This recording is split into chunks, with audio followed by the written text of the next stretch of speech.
नमस्कार. घर आणि टीमध्ये तुमचं खूप खूप स्वागत.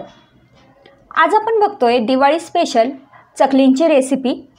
ह्या चकल्या आपण आपल्या घरगुती भाजणीपासून बनवणार आहोत, जी आपली पारंपरिक भाजणी असते तिच्यापासून. तुम्ही बघू शकता चकल्या किती सुंदर तयार झालेल्या आहेत. अगदी अलगद हाताने मी इथे तुम्हाला ही चकली तोडून दाखवते. छान क्रिस्पी अशा ह्या चकल्या तयार झालेल्या आहे, अगदी खुसखुशीत आहेत. चला तर मग लगेच रेसिपीला सुरुवात करूया.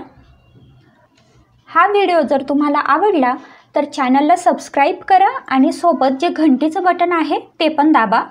आणि हो, व्हिडिओला लाईक करायला विसरू नका. तर सगळ्यात आधी आपण भाजणी तयार करून घेऊ. तर ही चकलीची भाजणी बनवण्यासाठी इथे मी घेतले 8 वाटी तांदूळ, म्हणजे 1.5 किलो हे तांदूळ आहेत. 4 वाटी घेतली हरभरा डाळ, म्हणजे 1/4 किलो हरभरा डाळ. आता इथे 1.5 वाटी मी मुगाची डाळ घेतली आहे आणि 1/4 वाटी घेतली उडदाची डाळ. म्हणजे तांदूळच्या निम्मे आपल्याला घ्यायची हरभरा डाळ आणि मूग डाळीच्या निम्मे घ्यायची उडीद डाळ. त्यानंतर 1 वाटी मी घेतलेत पोहे, अर्धी वाटी घेतलेत धने, 1/2 वाटी मी इथे साबुदाणे घेतलेत, म्हणजे साधारण 2 चमचे हे साबुदाणे आहेत. आणि सोबतच 1/2 वाटी जिरं घेतलं आहे, म्हणजे 2 चमचे जिरं. आता हे जे डाळी आणि तांदूळ आहेत हे आपल्याला स्वच्छ धुवून घ्यायचे आहेत. आधी स्वच्छ निवडून घ्यायचे आणि मग हे धुवून घ्यायचे. हे तांदूळ धुवून झाले की मग अशा एखाद्या स्वच्छ कापडावरती हे फॅन खाली पसरवून ठेवायचे आणि एक 4 ते 5 तास हे छान वाळू द्यायचे. म्हणजे याच्यातलं जे पण पाणी असेल ते संपूर्ण हे वाळलं पाहिजे. तर अशा पद्धतीने मी इथे हे तांदूळ आणि डाळी पसरवून ठेवलेले आहेत. 4 तासानंतर मी हे सगळे जे जिन्नस आहेत ते भाजून घेणार आहे. तर सगळ्यात आधी मी इथे तांदूळ भाजून घेते. ह्या सगळ्या डाळी आणि तांदूळ आपल्याला मध्यम गॅसवरती भाजून घ्यायचे असतात. अशा पद्धतीने मी हे तांदूळ भाजून घेते. आता तांदूळ भाजलेत की नाही हे चेक करण्यासाठी ह्या पद्धतीने हातात घ्यायचे आणि थोडेसे असे चुरून बघायचे. तांदूळ जर चुरले जात असतील तर मग हे व्यवस्थित भाजलेत असं समजायचं.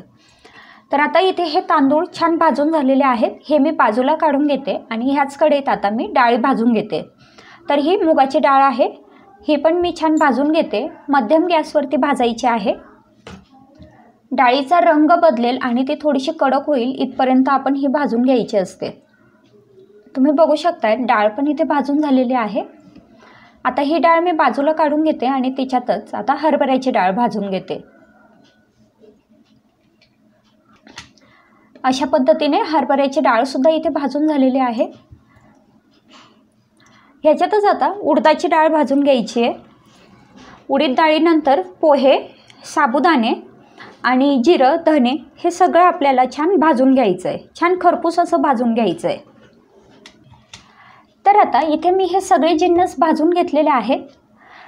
हे आपण आता थोडेसे थंड होऊ द्यायचे आहेत आणि मग नंतर हे दळून आणायचे आहेत. आता ही भाजणी दळताना नेहमी आपण घरून थोडीशी डाळ आणि तांदूळ एकत्र करून घेऊन जायचे आणि आधी ते डाळ तांदूळ दळायचे, त्याच्यावरती ही भाजणी दळून घ्यायची. गव्हावरती किंवा मग ज्वारी बाजरीवरती ही भाजणी दळायची नाही. आता ही भाजणी मी सगळी दळून आणलेली आहे आणि ह्या भाजणीतलं 4 वाटी पीठ मी इथे काढून घेतलं आहे.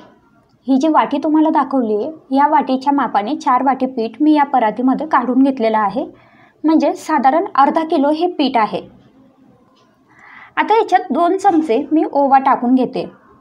तर ह्या ओवा आधी मिक्सरमधनं थोड्याशा जाड्या भरड्या अशा फिरवून घ्यायच्या आणि मग या इथे भाजणीमध्ये किंवा आपल्या ह्या चकलीमध्ये वापरायच्या, जेणेकरून ओवांचा स्वाद अजून वाढतो. त्यानंतर 4 चमचे मी इथे तीळ टाकून घेतलेले आहेत. तुमच्याकडे जे तीळ असतील तुम्ही ते इथे वापरा. पांढरे तीळ वापरले तरी चालेल किंवा मग आपले जे गावरानी तीळ असतात ते वापरले तरी चालेल. मी इथे आपले घरचे जे गावरानी तीळ असतात ते वापरलेले आहेत. चवीपुरता मीठ टाकून घेतलं आहे आणि 1/2 चमचा मी इथे हिंग टाकून घेतला आहे. त्यानंतर 2 ते 2.5 चमचे मी इथे लाल तिखट टाकून घेतलं आहे. तर तिखटाचं जे प्रमाण असेल ते तुम्ही तुमच्या आवडीनुसार घेऊ शकता. 1/2 चमचा हळद टाकून घेतलेली आहे. आता हे सगळे व्यवस्थित एकजीव करून घ्यायचं आहे. पिठामध्ये हे सगळं व्यवस्थित मिक्स झालं पाहिजे अशा पद्धतीने. आता याच्यात मी तेल टाकून घेते. तर तेलाचं प्रमाण एका वाटीसाठी 2 चमचे एवढं मी इथे घेतलेलं आहे. म्हणजे हे अर्धा किलो पिठासाठी मी जवळपास 40 ml एवढं तेल वापरलेलं आहे. तर अशा पद्धतीने मी हे सगळं तेल इथे टाकून घेतलेलं आहे आणि हे तेलसुद्धा या पिठामध्ये छान एकजीव करून घ्यायचं आहे.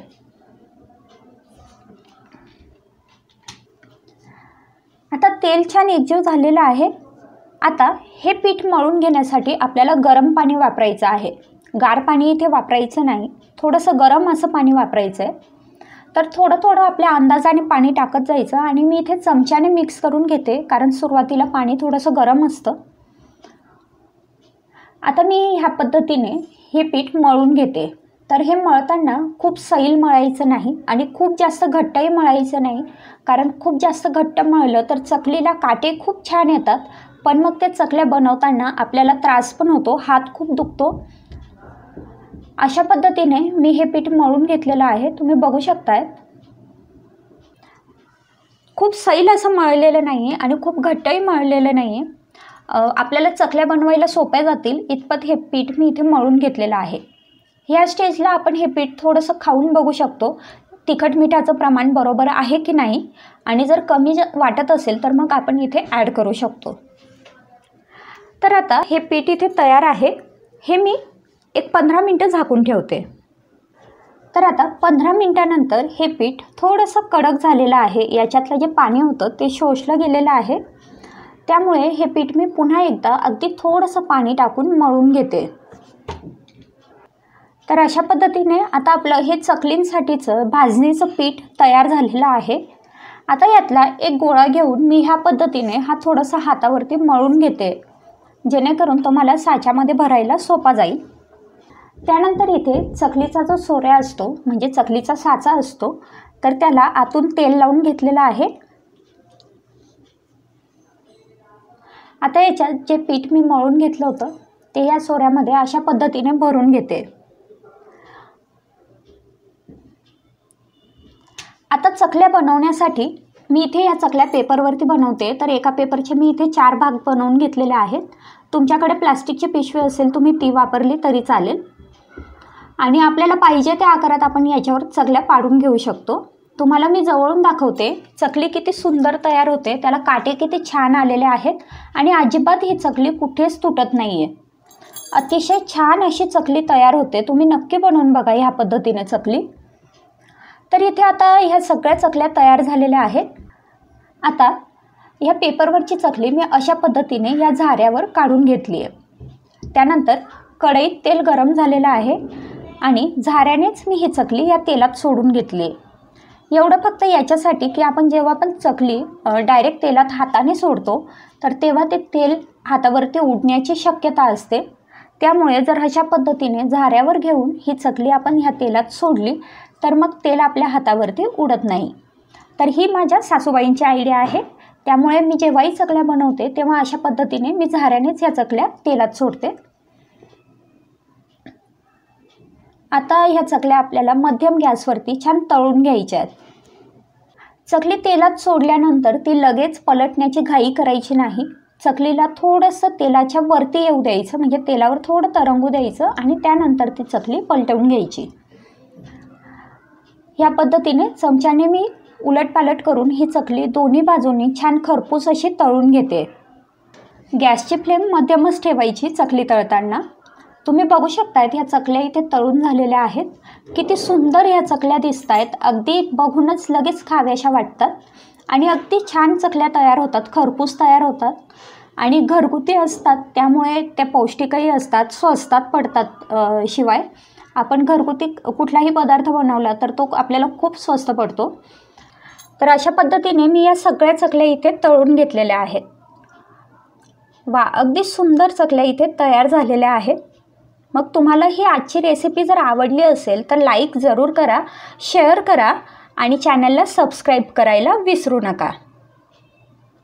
आजचा व्हिडिओ बघितल्याबद्दल खूप खूप धन्यवाद. पुन्हा भेटू पुढच्या नवीन व्हिडिओसोबत.